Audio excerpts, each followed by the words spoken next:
وہ رب صرف انسانوں کا نہیں، حیوانوں کا نہیں، بلکہ تمام مخلوقات کا پیدا کرنے والا ہے، اور ان تمام کی ہدایت اور اصلاح کا کام بھی کرتا ہے۔ قرآن مجید میں اللہ تعالیٰ فرماتے ہیں ان ربکم اللہ الذی خلق السماوات والارض فی ستۃ ایام ثم استوى علی العرش یغشی اللیل النہار یطلبہ حثیثا والشمس والقمر والنجوم مسخرات بامرہ الا لہ الخلق والامر تبارک اللہ رب العالمین۔ بے شک تمہارا رب اللہ ہے جس نے آسمانوں اور زمین کو 6 دن میں پیدا کیا، پھر وہ عرش پر بلند ہوا، رات کو دن پر اڑا دیتا ہے، یعنی رات دن پر چھا جاتی ہے تو ہر طرف اندھیرا ہو جاتا ہے، جو تیز چلتا ہوا اس کے پیچھے چلا آتا ہے، اور سورج اور چاند اور ستارے اسی نے پیدا کیے، اس حال میں کہ سب اسی کے حکم کے تابع ہیں، وہی ان سب کو کنٹرول کر رہا ہے۔ سن لو، پیدا کرنا اور حکم دینا اسی کا کام ہے۔ بہت برکت والا ہے اللہ جو سارے جہانوں کا رب ہے، جو ہر آن اپنی تخلیق کے اندر، اپنی مخلوقات کے اندر وسعت پیدا کر رہا ہے، وہی جو زندگی دیتا ہے، وہی جو موت دیتا ہے، وہی جو ان سب کو انسانوں کے فائدے کا بناتا ہے۔ تو ہمارا ایمان ہے اس ذات پر، ہم اس کو اپنا رب مانتے ہیں، صرف ہم ہی نہیں پوری کائنات اس کو اپنا رب مانتی ہے۔ تو اللہ جو رب العالمین ہے، ہمیں اس کا حق ادا کرنا ہے، اس کو اپنا آقا سمجھنا ہے، اس کی اطاعت کرنا ہے، اس کی عبادت کرنا ہے، کیونکہ یہ اس کا حق ہے۔ عام روزمرہ زندگی میں ہم دیکھتے ہیں کہ اگر ہم پر کوئی تھوڑا سا بھی احسان کرتا ہے، مثلا آپ کسی راستے پر بیٹھے ہوئے اور آپ کو پیاس لگی، کوئی راہ گزرتا شخص آپ کے چہرے سے پہچان لیتا ہے کہ آپ پیاسے ہیں، اگر وہ چلتے ہوئے پانی کی ایک بوتل آپ کو تھما کر چلا جاتا ہے تو آپ کے دل کا اس وقت کیا حال ہوگا؟ آپ اس کی طرف کس نگاہ سے دیکھیں گے؟ آپ کے دل میں کیسے جذبات پیدا ہوں گے؟ خود بخود آپ کا دل چاہے گا کہ آپ اس کا شکریہ ادا کریں، آپ اس کے لیے دعا کریں، حالانکہ آپ اس کو جانتے نہیں، آپ اس کو پہچانتے نہیں، اس کی پہچان صرف یہ ہے کہ اس نے پیاس کے وقت آپ کو پانی پلایا۔ تو اگر ایک انسان کا جو اجنبی ہے، جس نے صرف ایک احسان کیا ہم پر، اس کا ہم اتنا حق مانتے ہیں، تو پھر وہ جو دن رات ہمیں کھلاتا ہے، پلاتا ہے اور ہماری تمام ضروریات پوری کرتا ہے، اس کا ہم پر کیا حق ہوگا؟ اس کا حق یہ ہے کہ ہم اس کو پہچانیں، اس کی صفات کو جانیں، ان کو مانیں، ان کو اکنالج کریں، اور جو کچھ وہ کرتا ہے اس کو اپریشیٹ کریں، اس کا شکر ادا کریں، اس کے آگے جھک جائیں، ہر آن ہر لمحہ اپنے دل میں اس کو یاد کریں، اور صرف دل ہی میں نہیں، زبان پر بھی اس کے شکر کے الفاظ اور اس کی عبادت کے اظہار کے طور پر جو وہ ہم سے چاہتا ہے وہ کہنے والے بنے، اور پھر اپنی ساری زندگی کو اس کے حکم کے تابع کر لیں۔ جیسے زمین و آسمان کی تمام چیزیں اس کی اطاعت میں لگی ہوئی ہیں، آسمان اس کے حکم سے قائم ہے، سورج اس کے حکم سے نکلتا ہے اور اس کے حکم سے غروب ہوتا ہے، اور اسی کے حکم سے پھر دوبارہ طلوع ہوتا ہے، چاند اور ستارے اسی کے حکم سے مسلسل اپنی گردش میں رواں دواں ہیں، کھیتیاں وہ اگاتا ہے، بارش وہ برساتا ہے، یہ سب کچھ جو ہمیں نظر آتا ہے یہ خود سے خود نہیں بن گیا، یہ اسی نے پیدا کیا ہے، اور پھر پیدا کر کے وہ ان کو بھول نہیں کیا بلکہ وہ ان کی مسلسل حفاظت کر رہا ہے، ان کی پرورش کر رہا ہے۔ تو اللہ سبحانہ وتعالیٰ نے رب ہی کے حوالے سے کیا ہے، مختلف مقامات پر آتا ہے، یہ صفت وہ صفت ہے، یہ نام وہ نام ہے کہ جس کے اندر بہت سی صفات اکٹھی ہو گئی ہیں بیک وقت۔ اس لیے جب بھی بندہ اللہ سے دعا مانگتا ہے تو سب سے زیادہ کثرت سے جس نام سے پکارتا ہے وہ رب ہے۔ قرآن مجید کی بہت سی دعائیں ربنا یا ربی سے شروع ہوتی ہیں، کیونکہ انسان جب اللہ سبحانہ وتعالیٰ کے انعامات کو اور احسانات کو یاد کرتا ہے تو خود بخود اس کے منہ سے یا رب نکلتا ہے، یا ربی نکلتا ہے، اور ایسا ہونا بھی چاہیے، اس لیے کہ جس نے ہمیں پیدا کیا، جو ہمارا اصل مالک ہے، اس سے زیادہ ہمارا خیال رکھنے والا اور کون ہو سکتا ہے، جو صرف ہمارے ظاہر کو نہیں ہمارے باطن کو بھی جانتا ہے، جو ہمارے کہے بغیر ہماری ضروریات کو پہچانتا ہے، وہی ہے ہمارا رب۔ رسول اللہ صلی اللہ علیہ وسلم بھی اپنے رب کو ربی یا ربنا کہہ کر پکارتے تھے، اور بہت سی دعاؤں میں اس کا ذکر ملتا ہے۔ پھر اسی طرح مختلف احادیث میں آپ صلی اللہ علیہ وسلم نے اللہ سبحانہ وتعالیٰ کو رب کہہ کر پکارا ہے۔ رب چونکہ پرورش کرتا ہے، مختلف چیزوں کی اصلاح کرتا ہے، تمام معاملات کو سنبھالتا ہے، تو وہ اپنے بندوں پر بھی بہت مہربان ہے۔ حدیث میں آتا ہے رسول اللہ صلی اللہ علیہ وسلم نے فرمایا، ہمارا رب تبارک و تعالی ہے، ہر رات کو آسمانی دنیا پر آتا ہے، جب رات کا آخری تہائی حصہ باقی رہ جاتا ہے، وہ کہتا ہے کوئی جو مجھ سے دعا کرے تو میں اس کی دعا قبول کروں، ہے کوئی جو مجھ سے مانگے تو میں اسے بخش دوں یعنی عطا کروں، اور ہے کوئی جو مجھ سے بخشش مانگے، اپنے گناہوں کی معافی مانگے تو میں اس کے گناہ معاف کر دوں۔ یہ ہے وہ رب جو ہماری ہر ضرورت، نہ صرف یہ کہ مادی ضروریات بلکہ ہماری روحانی ضروریات، ہماری جذباتی ضروریات بھی پوری کرنے والا ہے۔ اس وقت جب سب سو رہے ہوتے ہیں، اس وقت جب سب غافل ہوتے ہیں، وہ رب جاگ رہا ہوتا ہے اور وہ اپنے بندوں کی دعائیں، آہیں، مناجات اور پکار کو سنتا ہے اور پھر وعدہ کرتا ہے کہ میں تمہیں عطا کروں گا۔ پھر اسی طرح وہ بندوں کے اعمال کی نگرانی بھی کرتا ہے۔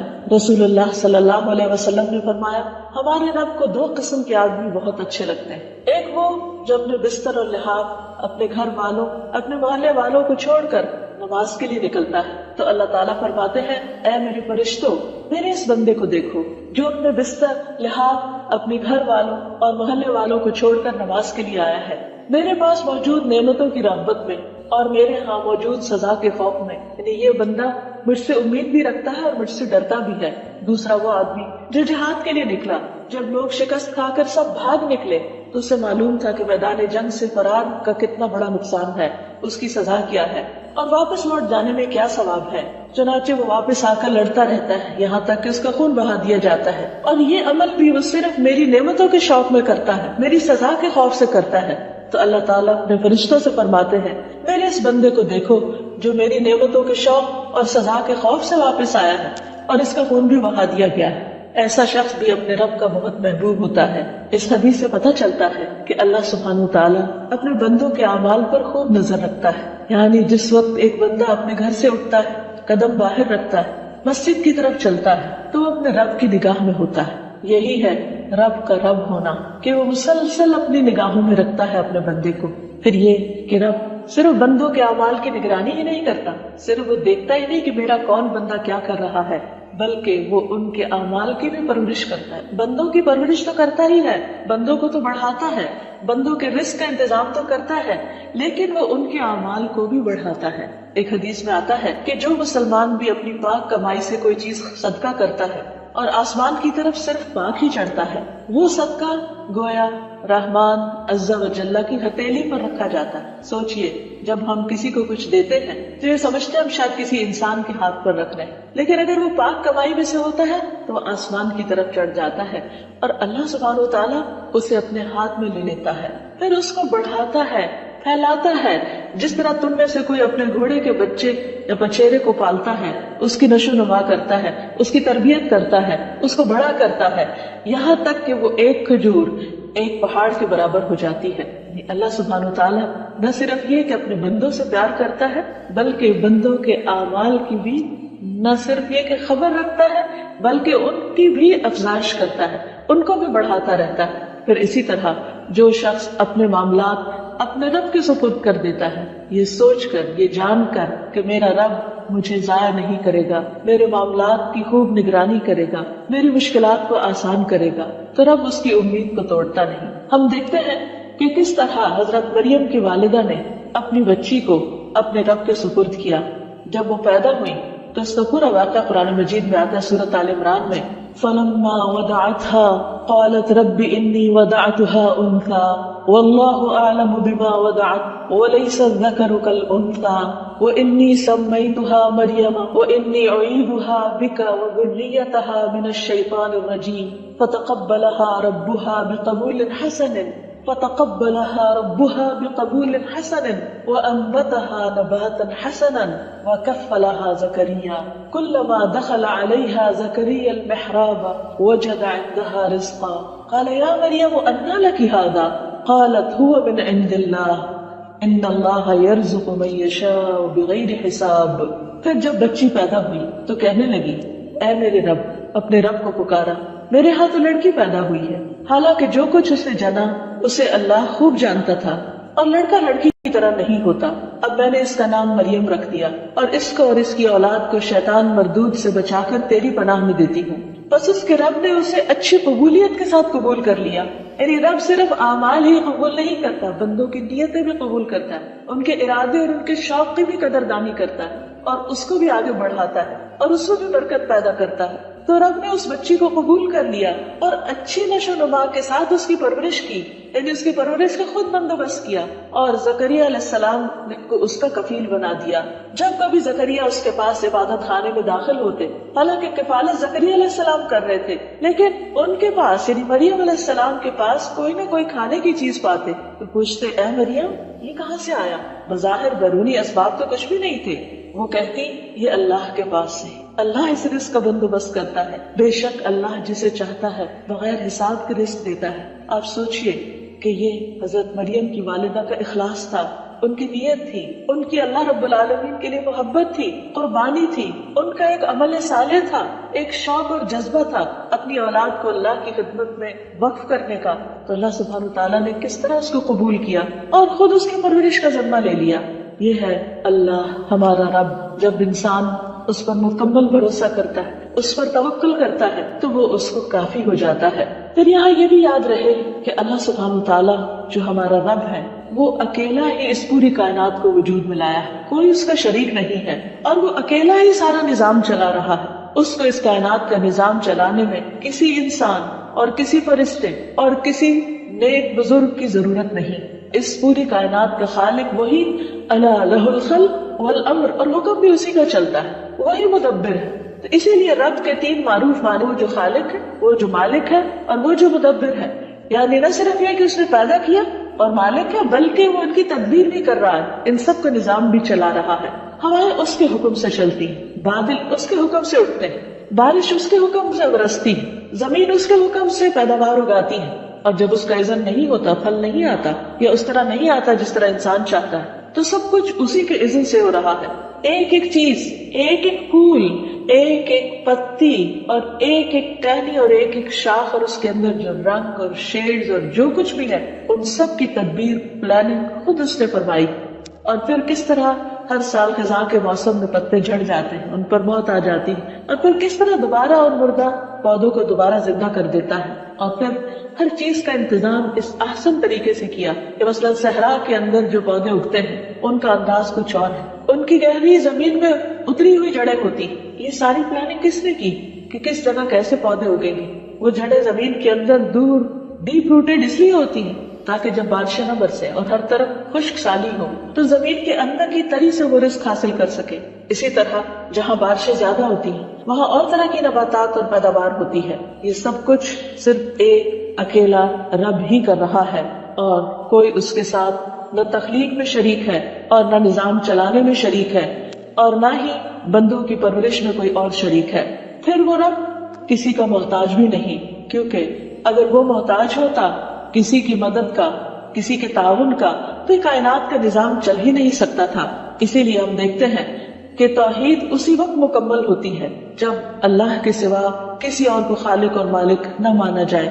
چونکہ اللہ سبحانہ وتعالیٰ کے ناموں کے ساتھ ہمیں پکارنے کا حکم ہے۔ اللہ تعالیٰ فرماتے ہیں وَلِلَّهِ الْأَسْمَاءُ الْحُسْنَى فَادْعُوهُ بِهَا، کہ اللہ کے لیے ہیں اچھے اچھے نام، ان ناموں کے ذریعے تم اس کو پکارو، یعنی اس سے دعائیں مانگو، کیونکہ دعا عبادت ہے اور عبادت کے لیے ہمیں پیدا کیا گیا ہے، اور جب ہم اس کو پکارتے ہیں تو یہ پکارنا اس کو پسند آتا ہے اور وہ ہم سے راضی ہوتا ہے، خوش ہوتا ہے، اور خصوصاً جب اس کے ناموں کے ساتھ اس کو پکارا جائے، اس کی صفات کے ساتھ اس کو پکارا جائے تو یہ قبولیت کا ذریعہ بنتا ہے، کیونکہ ہر پکارنے والا یہ چاہتا ہے کہ اس کی پکار سن لی جائے، اس کی دعا سن لی جائے، اس کی دعا قبولیت کا درجہ پا جائے۔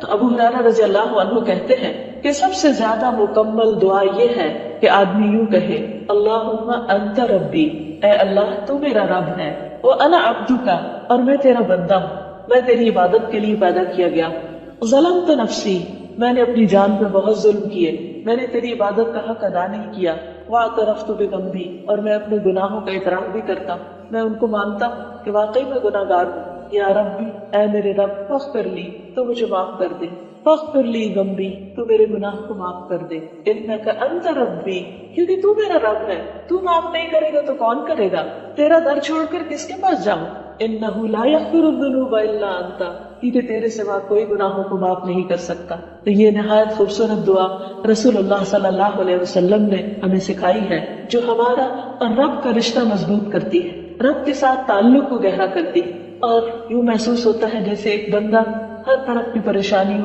اور دکھوں سے نکل کر اپنے رب کی بارگاہ میں اس کی جناب میں سرگوشیاں کر رہا ہے کہ یا رب بس تو ہی میرا ہے، اس لیے کہ تیرے سوا اور کوئی نہیں جو میری اس حالت کو سمجھ بھی سکے، کیونکہ بعض اوقات انسان کے اوپر ایسا دکھ اور ایسی تکلیف ہوتی ہے کہ دوسرے لوگ اظہار ہمدردی کرتے بھی رہے تو وہ اس کے لیے کچھ کر نہیں سکتے، خاص طور پر جب بندے کو یہ احساس ہوتا ہے کہ اس نے اپنے منعم، اپنے محسن، اپنے رازق، اپنے خالق، اپنے مالک اور سب کچھ دینے والے کا حق ادا نہیں کیا۔ جب اس کا احساس شرمندگی بڑھ جاتا ہے تو پھر وہ صرف اسی کے پاس جا کر سرگوشیاں کرتا ہے اور اس کے سامنے اپنے گناہوں کا اعتراف کر کے معافی چاہتا ہے تو رب اس کو معاف کر دیتا ہے اور اس کے درجات بڑھا دیتا ہے۔ ہم دیکھتے ہیں کہ اللہ کے جلیل القدر پیغمبروں نے بھی اس نام کے ساتھ اپنے رب کو پکارا۔ ابراہیم علیہ السلام جن کو اللہ نے اپنا دوست کہا، ان کے بارے میں آتا ہے سورۃ البقرہ میں وَإِذْ يَرْفَعُ إِبْرَاهِيمُ الْقَوَاعِدَ مِنَ الْبَيْتِ وَإِسْمَاعِيلُ رَبَّنَا تَقَبَّلْ مِنَّا إِنَّكَ أَنْتَ السَّمِيعُ الْعَلِيمُ۔ اور جب ابراہیم اس گھر کی بنیادیں اٹھا رہے تھے، یعنی خانہ کعبہ تعمیر کر رہے تھے اور ان کے بیٹے اسماعیل بھی ان کے ساتھ تھے، تو دونوں اللہ کا گھر تعمیر کرتے ہوئے، اتنی بڑی سعادت حاصل کرتے ہوئے یوں اپنی بندگی کا اعتراف کرتے ہیں کہ ربنا تقبل منا، اللہ تو ہم سے قبول کر لے۔ کس قدر عاجزی اور انکساری کا اظہار ہے، اور اپنے رب کو راضی کرنے کا طریقہ کہ ربنا تقبل منا انک انت السمیع العلیم، کیونکہ تو سننے والا ہے، تو جاننے والا ہے، تو ہمارے دلوں کی آہیں، دلوں کی پکار اور ہماری سسکیوں تک سے واقف ہے، ان خیالات تک سے واقف ہے جو ہم تیرے بارے میں رکھتے ہیں۔ یا رب تو اس چھوٹی سی کوشش کو قبول فرما۔ اور یہی حال اللہ کے باقی نیک بندوں کا ہوتا ہے، وہ رب کی جتنی بھی عبادت کر لیں ان کی زبان پر یہی ہوتا ہے کہ اے رب تیری عبادت کا حق ہم ادا نہ کر سکے، جو بھی ٹوٹی پھوٹی کوشش ہم نے کی تو اسے قبول فرما لے۔ بلکہ سب کچھ کرنے کے بعد بھی ان کی نظر اپنے کیے پر نہیں ہوتی، اپنی غلطیوں اور خطاؤں پر ہوتی ہے، اور وہ رب کو پکارتے رہتے ہیں ربنا لا تؤاخذنا ان نسینا او اخطأنا، اے ہمارے رب تو ہمارا مواخذہ نہ کرنا، تو ہمیں نہ پکڑنا اگر ہم بھول جائیں یا ہم خطا کر لیں۔ ربنا ولا تحمل علينا اصرا كما حملته على الذين من قبلنا، اے ہمارے رب ہم پر کوئی بھاری بوجھ نہ ڈال جیسے تو نے ہم سے پہلے لوگوں پر ڈالا۔ ربنا ولا تحملنا ما لا طاقت لنا به، اے ہمارے رب ہم سے وہ چیز نہ اٹھوا جس کے اٹھانے کی ہم میں طاقت نہیں۔ واعف عنا، تو ہم کو معاف کر دے، ہمیں بخش دے۔ واغفر لنا، ہماری بخشش فرما دے۔ وارحمنا، ہم پہ رحم فرما۔ انت مولانا، تو ہی ہمارا مولا ہے۔ فانصرنا علی القوم الکافرین، سو کافر لوگوں کے مقابلے میں ہماری مدد فرما۔ پھر اسی طرح ہم دیکھتے ہیں کہ باقی پیغمبروں نے بھی مشکل حالات اور اوقات میں اپنے رب کو اسی طرح پکارا۔ مثلا نوح علیہ السلام نے جب کشتی پر سوار ہو گئے تو پکارا رب انزلنی منزلا مبارکا، اے میرے رب مجھے مبارک جگہ اتارنا۔ وانت خیر المنزلین، اور تو بہترین اتارنے والا ہے۔ موسیٰ علیہ السلام جب فرعون سے بھاگ کر مدین کی طرف گئے تو وہاں پہنچ کر اپنے رب کو پکارتے ہیں رب انی لما انزلت الی من خیر فقیر، اے میرے رب جو بھی خیر تو نازل کر دے میں اس کا محتاج ہوں۔ اتنے جلیل القدر پیغمبر اپنے دکھ اور تکلیف کے عالم میں جب اپنے خالق و مالک کو پکارتے ہیں تو انہی الفاظ میں اے میرے رب، اے جس نے مجھے پیدا کیا، جس نے مجھے رزق دیا، جس نے مجھے سکھایا، جس نے مجھے تعلیم دی، جس نے میری رہنمائی کی، مجھے ہدایت دی، مجھے اپنی پہچان کرائی، وہی اس مشکل کے وقت میں میری مدد فرمائے۔ نبی صلی اللہ علیہ وسلم نے جس استغفار کو سید الاستغفار کہا ہے اس میں بھی اللہ کے رب ہونے کا اقرار ہے۔ اللہم انت ربی، اے اللہ تو میرا رب ہے، لا الہ الا انت، تیرے سوا کوئی معبود نہیں، خلقتنی، تو نے ہی مجھے پیدا کیا ہے، یعنی تو میرا رب ہے، تو نے ہی مجھے پیدا کیا، وانا عبدک، اور میں تیرا بندہ ہوں، یعنی تو رب، تو آقا ہے، تو مالک ہے، تو حاکم ہے، تو الہ ہے، اور میں عاجز بندہ۔ سوچئے یہ کون کہہ رہا ہے؟ اللہ کے رسول صلی اللہ علیہ وسلم تمام انسانیت کے سردار ہیں، جو تمام پیغمبروں کے سردار ہیں، جو انسانیت میں سب سے اعلیٰ و عرفہ مقام رکھتے ہیں، ان کی بندگی کے اظہار کو دیکھیے کہ کس طرح اپنے رب کو پکارتے ہیں وَأَنَا عَبْدُكَ، میں تیرا بندہ ہوں، وَأَنَا عَلَىٰ عَهْدِكَ وَوَعْدِكَ مَا اسْتَطَعْتُ، اور میں تیرے عہد اور وعدے پر جتنی مجھ میں استطاعت ہے قائم ہوں۔ أَعُوذُ بِكَ مِن شَرِّ مَا صَنَعْتُ، میں تیری پناہ چاہتا ہوں اس شر سے جو میں نے کیا۔ أَبُوءُ لَكَ بِنِعْمَتِكَ عَلَيَّ، تیری جو بھی نعمتیں مجھ پر ہیں میں ان کا اعتراف کرتا ہوں۔ یہ ہے ایک بندے اور رب کا تعلق. وَأَبُوءُ لَكَ بِذَنبِي، اور میں تیرے سامنے اپنے گناہوں کا اعتراف کرتا ہوں. فاغفر لی، تو مجھے معاف کر دے، تو مجھے بخش دے. فَإِنَّهُ لَا يَغْفِرُ الذُّنُوبَ إِلَّا أَنْتَ، کیونکہ تیرے سوا گناہوں کو کوئی نہیں بخش سکتا. اسی طرح ایک بندہ مومن جب اپنے رب کو پہچان لیتا ہے تو اپنے سارے امور اسی کے حوالے کر دیتا ہے. سارے دن کے کام کاج میں تو اپنے رب کو یاد کرتا ہی ہے. جب سونے کے لیے جاتا ہے تو اپنے آپ کو اپنے رب کے حوالے کر دیتا ہے، کیونکہ اسے نہیں معلوم کہ سونے کے بعد دوبارہ اس کو جی اٹھنا نصیب ہو یا نہ ہو، کیونکہ دوبارہ اٹھنا بھی رب کے عزت ہی سے ہے. نبی صلی اللہ علیہ وسلم نے فرمایا، جب تم میں سے کوئی شخص اپنے بستر پر جائے تو اپنا بستر جھاڑے، اس لیے کہ وہ نہیں جانتا کہ اس کے پیچھے کیا چیز اس میں داخل ہو گئی. پھر کہے بسمک ربی وضعت جنبی وبک ارفعہ ان امسکت نفسی فارحمها وان ارسلتها فاحفظها بما تحفظ به عبادك الصالحین. اے میرے رب، اے میرے رب، تیرے ہی نام سے میں نے اپنا پہلو رکھا، تیری ہی مدد سے میں خود کو اٹھاؤں گا. اگر تو میری روح کو قبض کر لے تو اس پر رحم کر دینا، اور اگر اس کو چھوڑ دے تو اس کی حفاظت کرنا جیسے تو اپنے نیک بندوں کی حفاظت کرتا ہے. یہ ہے بندے اور رب کا حقیقی تعلق، کہ بندہ اپنا سب کچھ اپنے رب کے حوالے کرتا ہے. اور یہ اس وقت ہوتا ہے جب بندہ اپنے رب کو پہچان لیتا ہے کہ حقیقت میں ہر چیز کی کیئر وہی کرتا ہے، وہی ہر چیز کو سنبھالنے والا ہے. نہ صرف یہ کہ انسان، بلکہ ہم دیکھتے ہیں کہ کائنات کی ہر چیز اپنے رب کو پکارتی اور اپنے رب کو پہچانتی ہے. مثلاً وہ مشہور واقعہ جو قرآن مجید میں آتا ہے ہدہد کا، کہ کس طرح اس نے سلیمان علیہ السلام کو ایک قوم کی حالت آ کر بتائی کہ وہ اللہ کے سوا دوسروں کو پوجتی ہے.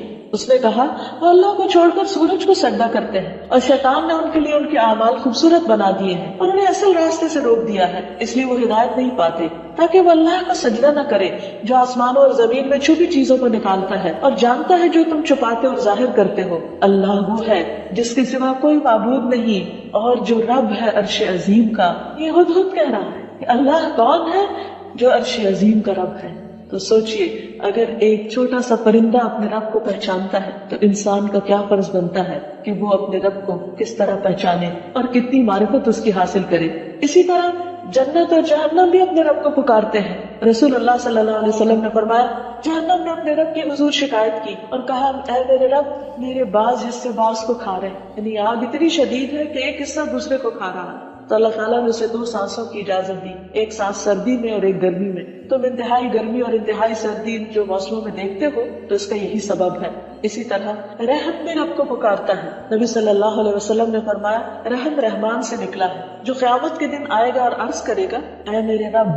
یعنی رحم بھی رب کہہ کے پکارے گا، مجھے توڑا گیا، مجھے کاٹا گیا، مجھ پہ ظلم کیا گیا، اے میرے رب، میرے ساتھ برا سلوک کیا گیا. اللہ تعالیٰ اسے جواب دے گا، کیا تو اس بات پر راضی ہے کہ میں اسے جوڑوں جو تجھے جوڑے اور اسے کاٹوں جو تجھے کاٹے. شیطان جو اللہ کا نافرمان ہے، لیکن جب اللہ سبحانہ وتعالیٰ سے ہم کلام ہوتا ہے تو رب کہہ کے پکارتا ہے. ابو سعید خدری سے مروی ہے کہ میں نے نبی صلی اللہ علیہ وسلم کو یہ فرماتے ہوئے سنا کہ شیطان نے کہا تھا کہ اے میرے رب، مجھے تیری عزت کی قسم، میں تیرے بندوں کو اس وقت تک گمراہ کرتا رہوں گا جب تک ان کے جسم میں روح رہے گی، یعنی مرتے دم تک. اور رب نے فرمایا، مجھے اپنی عزت اور جلال کی قسم، جب تک وہ مجھ سے معافی مانگتے رہیں گے میں انہیں معاف کرتا رہوں گا. اسی طرح ہم دیکھتے ہیں کہ زمین بھی اپنے رب کو پہچانتی ہے اور وہ بھی اپنے رب ہی کو پکارے گی قیامت کے دن.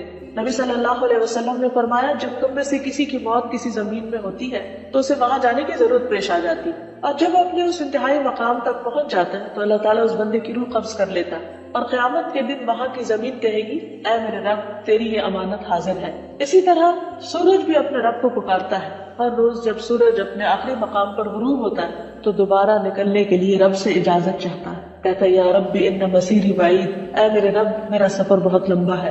لیکن انسان کے بارے میں اللہ سبحانہ وتعالیٰ شکوہ کرتے ہیں کہ ان الانسان لربہ لکنود، کہ بے شک انسان اپنے رب کا بڑا ہی ناشکرا ہے. وَإِنَّهُ عَلَى ذَلِكَ لَشَهِيدٌ، اور انسان اس بات پر خود گواہ بھی ہے کہ وہ رب کا حق ادا نہیں کرتا، اس کی ساری نعمتیں استعمال کرتا ہے، کھانا پینا، باقی تمام ضروریات، حتیٰ کہ نیند اور زندگی میں چلنا پھرنا، یہ سب کچھ رب کے دیے ہی سے ہو رہا ہے. لیکن ان میں سے کتنی چیزوں کو بندہ اپنے رب کی مرضی کے مطابق استعمال کرتا ہے. یہی تو دراصل ناشکرا پن ہے کہ نعمتیں کسی نے دی اور استعمال کسی اور کی خوشی میں ہو رہی ہیں، یا اپنے نفس کی یا شیطان کی، جب بندہ اپنے رب کی نافرمانی کرتا ہے.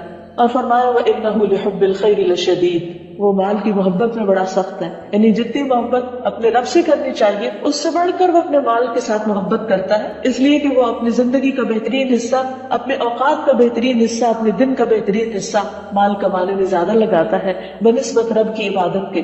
تب کرنے کا کام کیا ہے؟ ہمیں کیا کرنا چاہیے؟ ہمیں سب سے پہلے رب کا تعارف حاصل کرنا چاہیے، رب کو پہچاننا چاہیے. کیسے؟ ایک تو کائنات کی نشانیوں سے، کہ کوئی بھی چیز جو دیکھیں اس کی ساخت پر غور کریں، اس کے فنکشنز پر غور کریں، اس کے فائدوں پر غور کریں، اور پھر سوچیں کہ یہ کس نے بنایا اور اس نے یہ سب کچھ کیوں بنایا، کس کے لیے بنایا؟ یقیناً ہم سب کے لیے. اور پھر اس کا شکر ادا کریں. دوسرا طریقہ یہ ہے کہ اس کی کتاب کو پڑھیں، قرآن مجید کا مطالعہ کریں، اور اس میں رب کے جو جو کام بتائے گئے ہیں کہ رب کیا کچھ کرتا ہے اس کی معلومات حاصل کریں. پھر نبی صلی اللہ علیہ وسلم نے اپنے رب کے ساتھ کیسا تعلق قائم کیا اس کو جانیں، اور پھر اپنی زندگی میں اٹھتے بیٹھتے اپنے رب کو یاد کریں. جیسے ابراہیم علیہ السلام نے کہا تھا کہ رب العالمین کون ہے، میرا رب کون ہے؟ الذی خلقنی فہو یہدینی، کہ جس نے مجھے پیدا کیا پھر اسی نے مجھے ہدایت دی. والذی هو یطعمنی ویسقینی، وہ جو مجھے کھلاتا ہے اور پلاتا ہے. وَإِذَا مَرِضْتُ فَهُوَ يَشْفِينِي، اور جب میں بیمار ہوتا ہوں تو وہی مجھے شفا دیتا ہے. وَالَّذِي يُمِيتُنِي ثُمَّ يُحْيِينِي، وہ جو مجھے موت دے گا. وَالَّذِي يُمِيتُنِي ثُمَّ يُحْيِينِي، وہی جو مجھے موت دے گا پھر دوبارہ زندہ کرے گا. وَالَّذِي أَطْمَعُ أَن يَغْفِرَ لِي خَطِيئَتِي يَوْمَ الدِّينِ، اور وہ جس سے مجھے امید ہے کہ وہ یوم الدین کو میری خطائیں معاف کر دے گا. رب هب لي حکما والحقنی بالصالحین، اے میرے رب مجھے حکمت عطا کر، حکم عطا کر اور مجھے صالحین کے ساتھ ملا. تو ابراہیم علیہ السلام کس طرح اپنے رب کے ساتھ تعلق رکھتے ہیں کہ اپنی تمام باتیں اپنے رب کے ساتھ شیئر کر رہے ہیں، اپنی امیدیں اور اپنے دل کے حالات اپنے رب کے سامنے رکھ رہے ہیں. تو ہمارے لیے بھی یہی ہے کہ ہم اپنی چھوٹی سے چھوٹی ضرورت اور بڑی سے بڑی ضرورت میں ہر حال میں اپنے رب کی طرف رجوع کرنے والے بنے، اور پھر جب قرآن مجید کا مطالعہ کریں تو ربانی بن جائیں، رب والے بن جائیں، کیونکہ کتاب کے پڑھنے اور پڑھانے کا یہی تقاضا ہے. اور پھر رب کی پہچان دراصل ایمان کی علامت ہے. جو شخص دنیا میں اپنے رب کو پہچانے گا قبر میں بھی جواب دینے کے قابل ہوگا، کیونکہ جب فرشتے آئیں گے قبر میں مردے کو دفنانے کے بعد اور اس کو اٹھا کر بٹھائیں گے تو اس سے جو پہلا سوال کریں گے وہ کیا ہوگا؟